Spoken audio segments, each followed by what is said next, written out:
The sun had just dipped below the horizon, painting the sky in hues of orange and purple as Mayor Jamal Harris stepped out of Brooksville City Hall.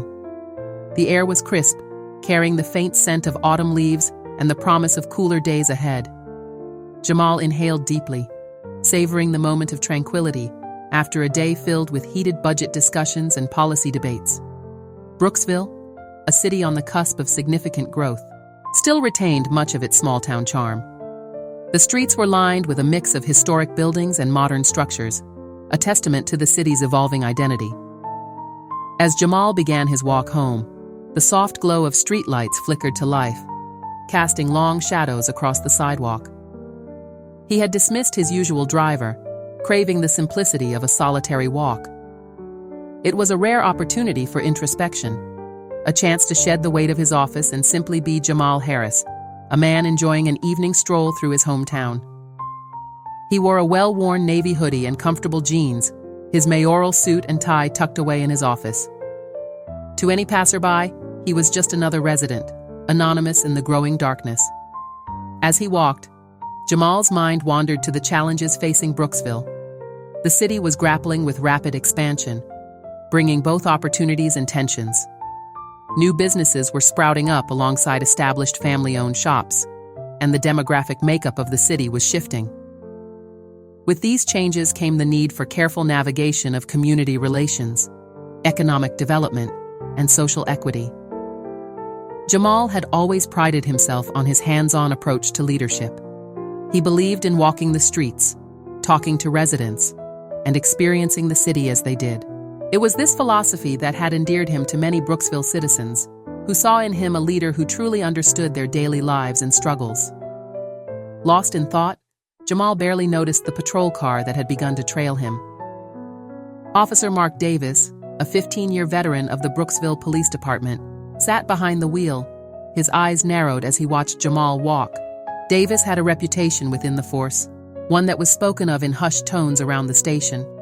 His personnel file was thick with complaints of racial profiling and excessive force, but somehow he had always managed to avoid serious consequences. Davis's mind worked in well-worn grooves of prejudice and suspicion. To him, a black man walking alone at night in this part of town could only mean trouble. It didn't matter that the neighborhood was safe, that the man was walking calmly and purposefully. In Davis's world, this scene spelled danger. The officer's hand tightened on the steering wheel, his knuckles whitening as he made the decision to intervene. With a sudden burst of acceleration, he pulled the patrol car alongside Jamal, the tires screeching as he cut off the mayor's path. Jamal stopped, momentarily startled by the sudden appearance of the police car. His heart rate quickened, not out of fear, but from the weary recognition of a situation he had faced too many times before. Even as mayor, even in his own city, his skin color made him a target for suspicion. Officer Davis emerged from the car, his stance aggressive, hand resting near his holstered weapon. The streetlight caught the glint in his eye, a mix of authority and something darker, more insidious. "Hey!" Davis barked, his voice carrying the sharp edge of unearned authority. "What are you doing out here?" Jamal stood his ground, his posture straight, but non-threatening. He had learned long ago that in situations like these, composure was key. His voice, when he spoke, was calm and measured, a stark contrast to the officer's hostile tone. "Just taking a walk, officer. Is there a problem?" Davis's eyes narrowed, taking in Jamal's casual attire and his collected demeanor. The calmness seemed to irritate him further, as if he had expected, perhaps even hoped for, a more confrontational response. "Yeah, there's a problem," Davis spat, closing the distance between them. His breath was hot and angry in the cool night air. "You look out of place. I need to see some ID. Now." As the tension mounted, neither man was aware of the far-reaching consequences this encounter would have. In the quiet streets of Brooksville, a pivotal moment was unfolding, one that would challenge the city's values, expose deep-seated prejudices, and ultimately pave the way for profound change. The air grew thick with tension as Jamal Harris faced Officer Davis. The mayor's mind raced, drawing on years of experience navigating similar situations. He knew the delicate balance required, asserting his rights without escalating the conflict. His voice remained steady, a counterpoint to the officer's growing agitation. "Officer, I'm not sure what this is about, but I'm just walking home. I don't need to show ID unless I'm being detained for something." Jamal's measured response seemed to fan the flames of Davis's anger. The officer's face flushed, a vein pulsing at his temple. He took another step closer, using his slightly taller frame to loom over Jamal. The stench of stale coffee mingled with the sharp scent of adrenaline. "I don't get smart with me," Davis growled, his words dripping with disdain. "This is my city. I ask the questions around here, not you." A flicker of irony passed through Jamal's eyes at the officer's claim of ownership over the city. If only Davis knew who he was really talking to. But Jamal remained silent, knowing that revealing his identity now might only make the situation more volatile. Davis, interpreting Jamal's silence as defiance, reached for his radio.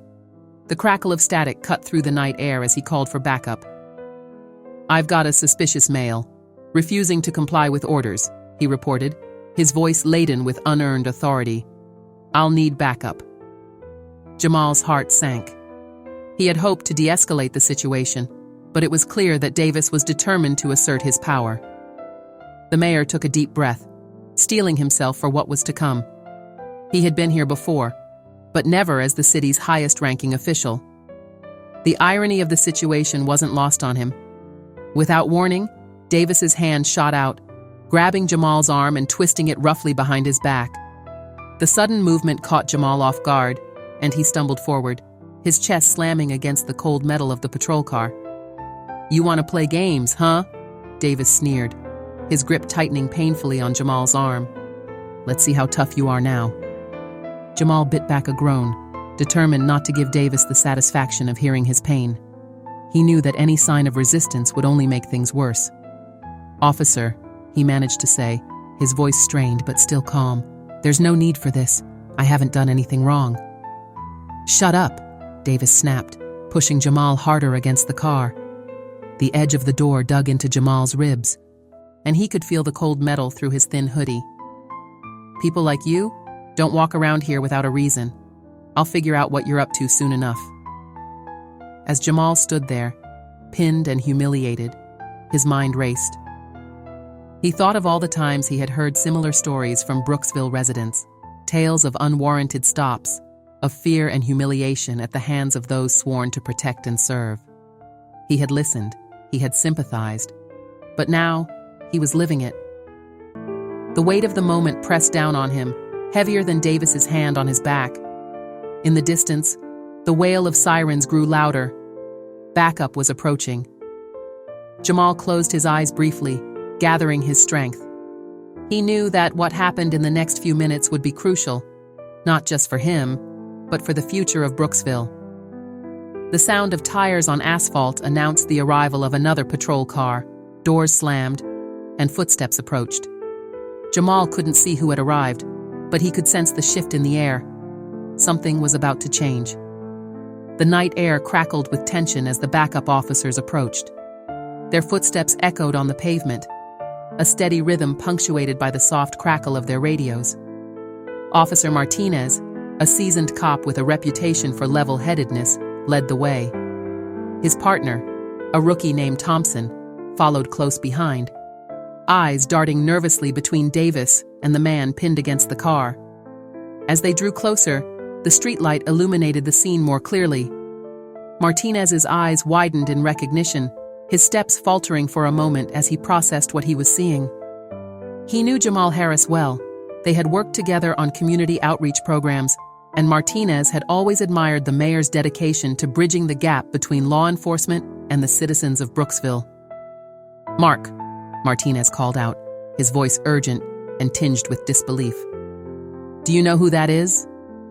Davis, still holding Jamal against the car, turned his head sharply towards Martinez. His face was a mask of confusion and irritation. "What are you talking about?" he snapped, clearly annoyed at the interruption. "Just another thug causing trouble." Martinez stepped forward, lowering his voice to avoid being overheard by the small crowd that had begun to gather at the edges of the scene. Curious onlookers, drawn by the commotion and flashing lights, whispered among themselves, some already holding up phones to record the incident. "That's Mayor Harris," Martinez said, his words falling like lead in the suddenly silent night. The effect on Davis was immediate and profound. His grip on Jamal's arm loosened, his face draining of color as the implications of his actions began to sink in. He took a stumbling step backward, his eyes wide with shock and growing fear. Jamal, finally free from Davis's grip, straightened up slowly. He turned to face the officers, his expression unreadable. The air was thick with tension, the silence broken only by the soft murmur of the gathering crowd and the distant hum of traffic. For a long moment, no one moved. Davis stood frozen, his mouth opening and closing wordlessly as he struggled to comprehend the magnitude of his mistake. Martinez and Thompson exchanged uneasy glances, unsure of how to proceed in this unprecedented situation. Jamal broke the silence, his voice calm, but carrying an undercurrent of steel. "Officer Davis," he said, fixing the man with a steady gaze, "I believe this is the moment you'd ask yourself if this is the way you treat everyone. Or just certain people." Davis flinched at the question, his face a picture of dawning horror. I didn't realize," he stammered, his earlier bravado evaporating in an instant. "Of course, you didn't," Jamal interrupted, his voice now firm and resonant with authority. "Because you didn't care to ask. You saw a black man walking and assumed I didn't belong, and this isn't the first time, is it?" The question hung in the air, unanswered, but painfully clear to everyone present. Davis's history of complaints and racial profiling was an open secret in the department, one that had been ignored or downplayed for far too long. Martinez stepped forward, clearing his throat awkwardly. "Mayor Harris," he began, "I can't express how sorry we are for this incident. If there's anything we can do—" Jamal held up a hand, silencing Martinez mid-sentence. "What you can do, Officer Martinez, is ensure that this never happens again. Not to me, not to any citizen of Brooksville." He turned back to Davis, who seemed to have shrunk in on himself, the weight of his actions visible in the slump of his shoulders. "I could have you arrested right now. You know that, right?" Davis nodded mutely, his face ashen. When he spoke, his voice was barely above a whisper. "Please, Mayor, I didn't know—" "It shouldn't matter who I am," Jamal cut in, his voice rising with controlled anger. "This is how you treat the people you swore to serve? Harassing them, humiliating them, assuming guilt based on their skin color?" The weight of Jamal's words settled over the scene like a heavy blanket. Davis stared at the ground, unable to meet the mayor's gaze. Martinez and Thompson stood by, witnesses to a moment that would undoubtedly change the course of policing in Brooksville. In the background, the crowd had grown larger. Phones were held aloft, recording every word, every gesture. Social media was already buzzing with early accounts of the incident, the story spreading like wildfire through the digital grapevine of Brooksville and beyond. Jamal took a deep breath, centering himself. He knew that his next actions would be crucial, not just for himself, but for the entire community. The incident had exposed a festering wound in the city's law enforcement, one that could no longer be ignored or covered up. As he stood there, under the harsh glare of streetlights and the watchful eyes of a growing crowd, Mayor Jamal Harris made a silent vow. This moment of humiliation and injustice would become a catalyst for change. Brooksville would never be the same again. The following days in Brooksville were a whirlwind of activity, tension, and heated discussions. The incident between Mayor Jamal Harris and Officer Mark Davis had ignited a firestorm of controversy that spread far beyond the city limits. News vans lined the streets outside City Hall, their satellite dishes reaching skyward like metal trees, broadcasting the unfolding drama to a national audience. Inside his office, Jamal sat behind his desk, his usually immaculate suit slightly rumpled from hours of back-to-back meetings. The bags under his eyes told of sleepless nights spent strategizing, planning, and fielding endless calls from concerned citizens, activists, and politicians from across the state. A gentle knock on the door interrupted his thoughts. "Come in," he called, straightening up in his chair. Sarah Chen, Jamal's chief of staff, entered the room, a tablet in hand and a look of determination on her face. "Mayor, we've got the latest poll numbers and social media analytics," she said, sliding into a chair across from him. Jamal leaned forward, his fatigue momentarily forgotten. "Let's hear it." Sarah's fingers danced across the tablet's screen. The video of the incident has gone viral. It's been viewed over 5 million times in the last 48 hours.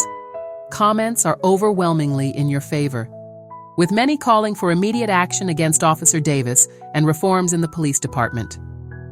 Jamal nodded, unsurprised.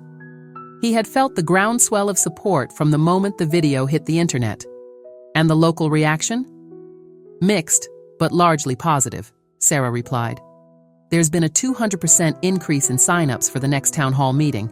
People want to be heard." A small smile played at the corners of Jamal's mouth. This was what he had always wanted, an engaged citizenry, ready to participate in shaping their community's future. It was just a shame it took such a personal and painful incident to bring it about. "What about the police union?" he asked, knowing this would be one of his biggest challenges. Sarah's expression tightened. "They're circling the wagons. As expected, they've released a statement supporting Officer Davis's right to due process. But they're treading carefully. I think they know public opinion isn't on their side this time." Jamal leaned back in his chair, his mind racing. He knew that the next few weeks would be critical. The incident had created an opportunity for real change, but it would take careful navigation of the city's complex political landscape to make it happen. "All right," he said, standing up and moving to the window. From here, he could see the protesters gathered in the square below, their signs demanding justice and reform. "Let's call a press conference for tomorrow morning. It's time we laid out our plan for moving forward." As Sarah left to make the arrangements, Jamal's phone buzzed with a text message. It was from his wife, Aisha. "Saw you on the news again. Remember to eat something. Love you." He smiled, grateful for the reminder of the personal amidst the political storm. Taking a deep breath, he turned back to his desk, ready to draft the speech that he hoped would begin to heal his city's wounds. Across town, in a small apartment cluttered with half-packed boxes, Officer Mark Davis sat on the edge of his bed, head in his hands. The TV droned on in the background, his own face staring back at him from the screen as news anchors dissected his actions for the 100th time. A knock on the door startled him. He hesitated, then slowly made his way to answer it.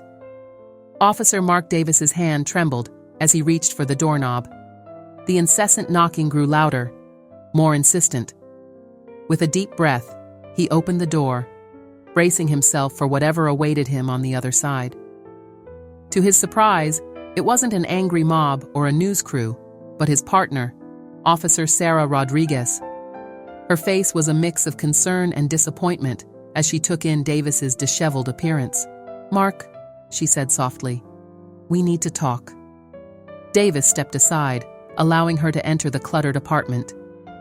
Empty takeout containers and crumpled newspapers littered the coffee table, evidence of days spent in isolation and self-pity.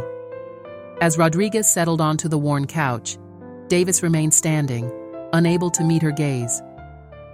The TV continued its relentless coverage of the incident, the muted screen flickering with images of protests and heated debates. "Have you seen this?" Rodriguez asked, holding up her phone. On the screen was a social media post, the view count climbing by the second. It was footage of the encounter with Mayor Harris, captured by a bystander's shaky smartphone camera. Davis nodded mutely. He had seen it, of course. It seemed like the whole world had seen it by now. The video had spread like wildfire across social media platforms. Within hours of the incident, Mayor Harris Walk and Brooksville police were trending nationwide. The grainy footage showed Davis aggressively confronting the mayor, the audio capturing every harsh word and the unmistakable sound of Jamal being slammed against the patrol car. What had started as a local incident quickly ballooned into a national conversation about racial profiling, police brutality, and the abuse of power. News outlets picked up the story, their headlines screaming, "Mayor Jamal Harris, victim of racial profiling by his own police force," and "Brooksville confronts its racist underbelly." Comments poured in from all corners of the internet. Some expressed outrage at the blatant display of racial profiling, while others defended Davis, claiming he was just doing his job. Political pundits seized the opportunity to pontificate on systemic racism, using Brooksville as the latest example in a long line of similar incidents across the country. Civil rights organizations issued statements condemning the Brooksville Police Department and calling for Davis's immediate termination. Hashtags like Justice for Jamal and Defund BPD gained traction, with supporters organizing online campaigns and planning protests. The video's impact wasn't limited to social media outrage. It sparked real-world action. In Brooksville, impromptu gatherings formed in parks and on street corners, with citizens sharing their own experiences of racial profiling. The city's long-simmering tensions over race and policing had finally boiled over, brought to a head by the irony of the mayor himself falling victim to the very issues he had been working to address. Local businesses began displaying "Stand with Mayor Harris" signs in their windows. The city's youth, energized by the moment, organized marches and sit-ins, demanding accountability and change. The Brooksville Police Department found itself under siege, both online and off, as years of pent-up frustration and mistrust came rushing to the surface. Back in Davis's apartment, Rodriguez sighed heavily. "Mark, this isn't going away. The chief is calling for an emergency meeting tomorrow. They're talking about an internal investigation, maybe even involving the state police." Davis slumped into a nearby chair, the weight of his actions finally sinking in. I didn't know it was the mayor," he mumbled, more to himself than to Rodriguez. "That's not the point, Mark," Rodriguez exclaimed, her frustration evident. "It shouldn't matter who it was. This isn't just about you anymore. This is about all of us, the whole department. People are questioning everything we do now." As if to emphasize her point, a notification chimed on Rodriguez's phone. It was an alert about a newly organized protest scheduled for the following day outside the police station. Davis buried his face in his hands. "What am I supposed to do?" he asked, his voice muffled and broken. Rodriguez stood up, her expression a mix of sympathy and resolve. "You need to take responsibility, Mark, for your actions. For the department, for the city, it's the only way forward." As she left, Davis turned back to the TV. Mayor Harris was on screen, addressing a crowd of reporters outside City Hall. Even with the volume muted, Davis could see the determination in the mayor's eyes, the set of his jaw, as he spoke words that would undoubtedly shape Brooksville's future. In that moment, watching the man he had wronged stand tall and lead, Officer Mark Davis began to understand the true magnitude of his actions. The viral video hadn't just exposed his personal failings, it had ripped open the wounds of a city, forcing everyone to confront the ugly truths they had long ignored. As night fell over Brooksville, the city buzzed with anticipation. Tomorrow would bring new protests, new confrontations, and perhaps the first steps towards real change. The video that had started it all continued to spread, each view, each share, each comment, adding fuel to a fire that threatened to consume the old Brooksville and forge a new one from its ashes. The morning sun had barely crested the horizon when Officer Mark Davis arrived at the Brooksville Police Department. The parking lot, usually quiet at this early hour, was already filling with news vans and protesters. Davis hunched down in his seat, gathering the courage to face what lay ahead. As he stepped out of his car, a chorus of angry voices rose from the small crowd gathered near the entrance. "There he is!" someone shouted, and suddenly all eyes were on him. Davis quickened his pace, keeping his head down as he pushed through the throng of reporters thrusting microphones in his face, and protesters brandishing signs bearing his name, alongside words like racist and abuser. Inside, the atmosphere was no less tense. Colleagues who had once greeted him with easy smiles now averted their eyes or offered only curt nods. Davis made his way to the conference room, where Chief Patricia Alvarez waited with a grim expression. "Sit down, Davis," she said, gesturing to a chair across from her. As he did, she slid a thick folder across the table. "Do you know what this is?" Davis swallowed hard, eyeing the folder. "I can guess," he replied, his voice barely above a whisper. "This," Chief Alvarez continued, tapping the folder, "is your personnel file. And it's not pretty, Davis. 15 years on the force, and it's filled with complaints. Racial profiling, excessive force, abuse of power. We've let it slide for too long, made excuses, buried it under paperwork, but not anymore." She leaned back, fixing Davis with a hard stare. "As of this moment, you're suspended without pay pending a full investigation. I've also recommended to the review board that your employment be terminated." The words hit Davis like a physical blow. He had known it was coming, but hearing it made it real in a way that turned his stomach. "Chief, please," he began, but Alvarez cut him off with a sharp gesture. "Save it, Davis. This isn't just about you anymore. Your actions have put a spotlight on this entire department, on this whole city. Mayor Harris is calling for a complete overhaul of our policies and procedures. The public is demanding accountability, and frankly, it's long overdue." As if on cue, a commotion erupted outside. Through the window, Davis could see the crowd of protesters had swelled, their chants now clearly audible even through the thick glass. Chief Alvarez stood, signaling the end of the meeting. "Turn in your badge and gun, Davis. And I suggest you get a lawyer. This is going to get worse before it gets better." In a daze, Davis complied, the weight of his service weapon suddenly foreign in his hands as he placed it on the chief's desk alongside his badge. As he left the station, slipping out a side entrance to avoid the crowds, his phone buzzed incessantly with messages and missed calls. One name stood out among the notifications: Jamal Harris. With trembling fingers, Davis opened the message from the mayor. "Officer Davis, I believe we need to talk. My office, 2 p.m. today." The next few hours passed in a blur. Davis found himself sitting in the waiting area outside the mayor's office, his knee bouncing nervously as he watched the second hand of the clock tick inexorably towards 2 p.m. When he was finally ushered in, Mayor Harris was standing by the window, looking out over the city he led. He turned as Davis entered. "Or harassed, simply because of the color of their skin." He paused, letting the words sink in. "I could push for your arrest, you know. The evidence is clear and public opinion is certainly on my side." Davis felt his heart race, panic rising in his throat.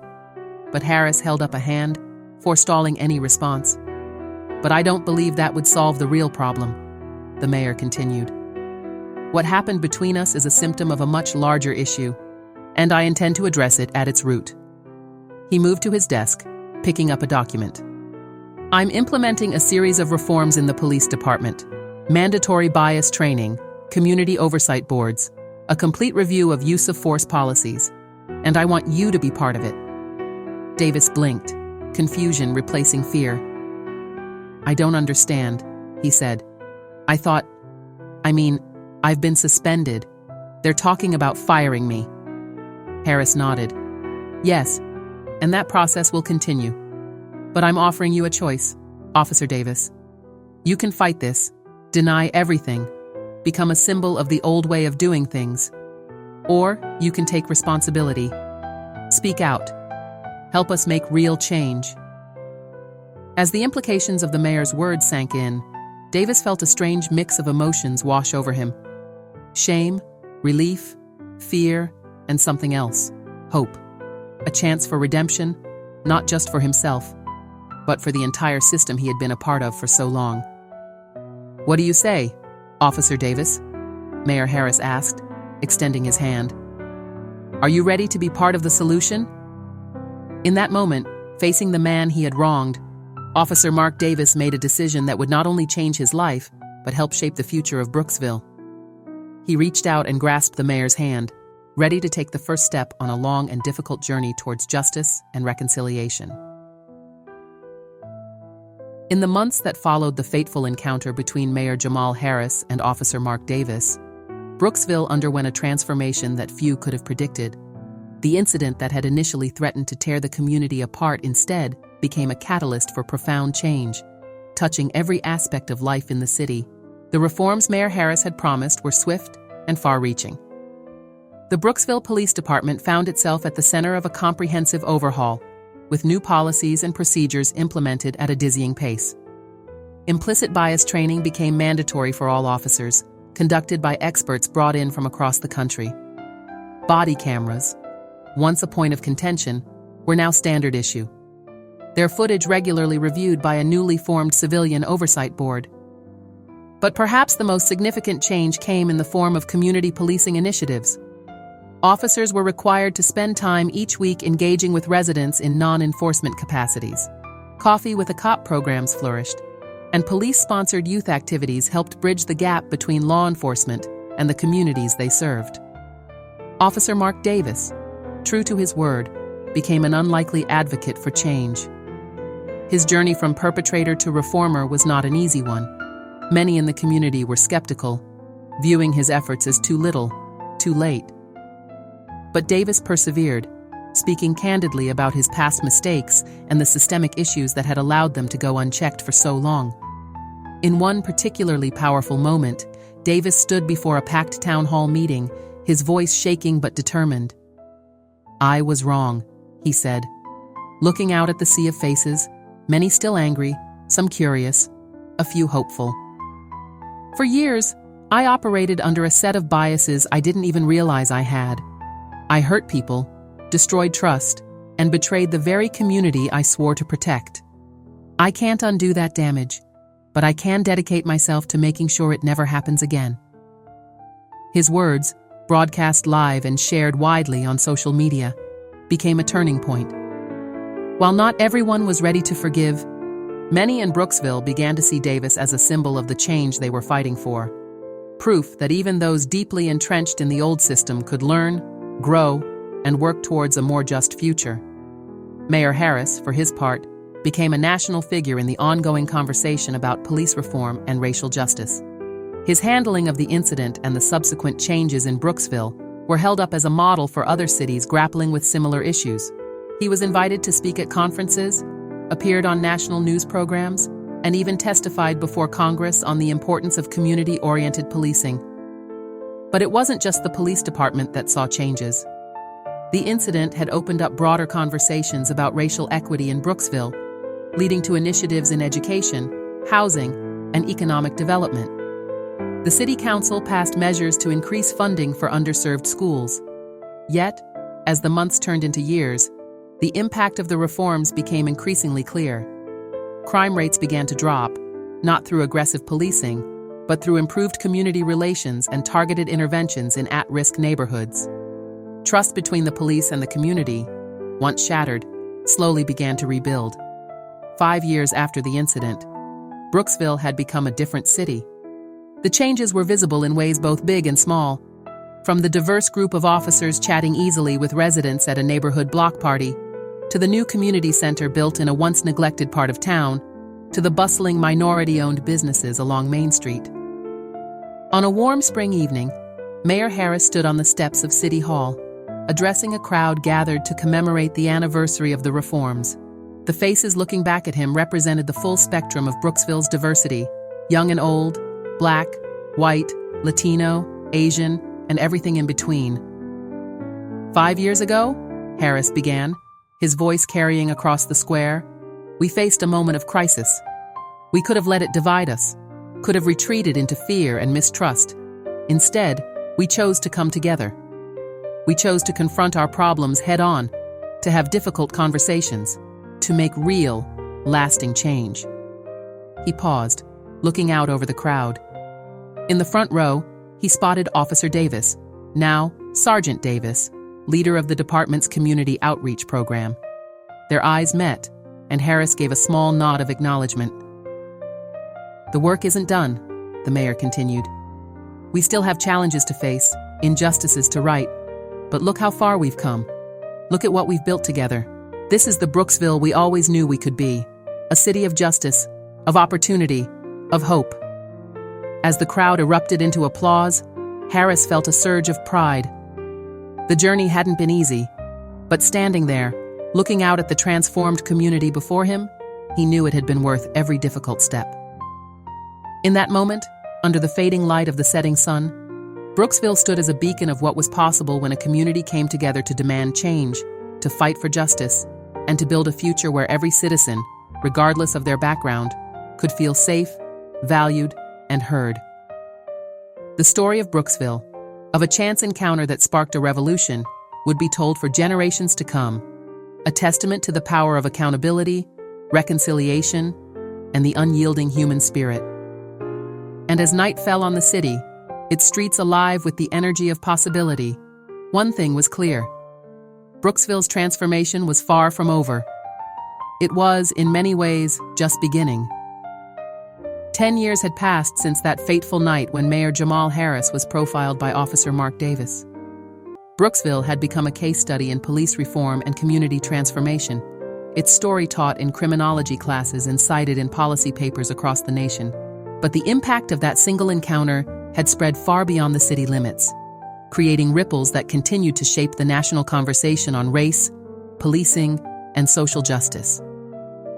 On a crisp autumn morning, Jamal Harris, now in his second term as a UES senator, stood at a podium in Washington, D.C. Behind him, a diverse group of lawmakers, activists, and community leaders gathered for the signing of the Comprehensive Police Accountability and Community Empowerment Act, legislation that Harris had championed since his days as mayor. Today, Harris began, his voice carrying the weight of a decade's worth of struggle and progress, we take a significant step forward in addressing the systemic issues that have plagued our justice system for far too long. This act isn't just about policing, it's about reimagining the relationship between law enforcement and the communities they serve. The act, inspired by the reforms implemented in Brooksville, mandated implicit bias training for all federal law enforcement officers, established national standards for use of force, and created funding for community-oriented policing initiatives across the country. It was the culmination of years of grassroots activism, political negotiation, and a growing national consensus that change was not just necessary, but possible. As Harris spoke, his mind drifted back to Brooksville and the journey that had brought him to this moment. The city he had once led had become a model for others, its success story providing hope and a roadmap for communities grappling with similar issues. Back in Brooksville, the changes that had begun a decade ago had taken root and flourished. The police department, once a source of tension and mistrust, was now held up as an example of community-oriented policing done right. Crime rates had steadily declined, not through aggressive enforcement, but through improved community relations, social programs, and economic initiatives that address the root causes of crime. Mark Davis, the officer whose actions had sparked this transformation, had retired from the force 5 years earlier. His last years on the job had been dedicated to training new recruits, sharing his story as a cautionary tale and a testament to the possibility of change. In retirement, he had become a sought-after speaker, traveling the country to share Brooksville's story and advocate for police reform. The city itself had undergone a renaissance. The increased trust between the community and local government had led to greater civic engagement. Voter turnout had soared, and a new generation of diverse leaders had emerged, bringing fresh perspectives to City Hall, the school board, and local businesses. Brooksville's economy had flourished as well. The city's commitment to equity and justice had attracted progressive businesses and young professionals, leading to a boom in tech startups and green energy initiatives. The once neglected neighborhoods that had been at the center of the city's transformation were now thriving, with new parks, community centers, and locally owned businesses dotting the landscape. But perhaps the most profound change was in the mindset of Brooksville's citizens. The racial tensions that had once simmered beneath the surface had given way to a culture of open dialogue and mutual understanding. While challenges remained, there was a shared commitment to addressing them together, as one community. As Senator Harris concluded his speech in Washington, he held up a framed photograph. It was a picture taken at Brooksville's 150th anniversary celebration the previous year. A sea of faces representing every facet of the city's diversity, all gathered together in the same park where protests had once raged. This, Harris said, his voice thick with emotion, this is what's possible when we have the courage to confront our challenges head-on, when we refuse to be defined by our mistakes, but instead use them as catalysts for change. Brooksville's journey didn't end with a single act of reform. It continues every day, with every interaction, every policy decision, every community gathering. He paused, looking out at the assembled crowd, seeing in their faces the same hope and determination he had witnessed in Brooksville. Our work isn't done. Not in Brooksville, not in Washington, not anywhere in this nation. But today, we take another step forward. Together, we can build a justice system that truly serves and protects all of our citizens, regardless of the color of their skin or the neighborhood they call home. As applause filled the room, Harris's thoughts returned to that night 10 years ago, a routine walk home that had become so much more. He thought of Officer Davis, of the protesters who had filled Brooksville's streets, of the countless individuals who had worked tirelessly to turn a moment of crisis into an opportunity for lasting change. The legislation he was about to sign wouldn't solve every problem or heal every wound, but it was a start, another step in the ongoing journey toward justice and equality. And as he picked up the pen to sign the act into law, Jamal Harris felt a profound sense of gratitude for the city that had shaped him, for the challenges that had defined him, and for the enduring spirit of hope that had carried Brooksville, and now, the nation forward. In that moment, as pen met paper, the ripple effect that had started on a quiet street in Brooksville a decade ago expanded once more, touching lives across the nation and promising a future where justice, equality, and community were not just ideals, but lived realities. The story of Brooksville, of a mayor's walk, an officer's mistake, and a community's transformation had become more than just a local legend. It had become a blueprint for change, a testament to the power of perseverance, and a beacon of hope for communities everywhere. And as the last stroke of the pen completed the signature on the historic legislation, it was clear that the true legacy of that fateful night in Brooksville was still unfolding, its full impact yet to be realized in the ongoing struggle for a more just and equitable society. Disclaimer: this channel does not support or tolerate any form of discrimination, racism, prejudice, or violation of human rights. The stories presented here are original and created by the author with the aim of promoting reflection, awareness, and dialogue. All content is developed with respect for diversity and the dignity of all people.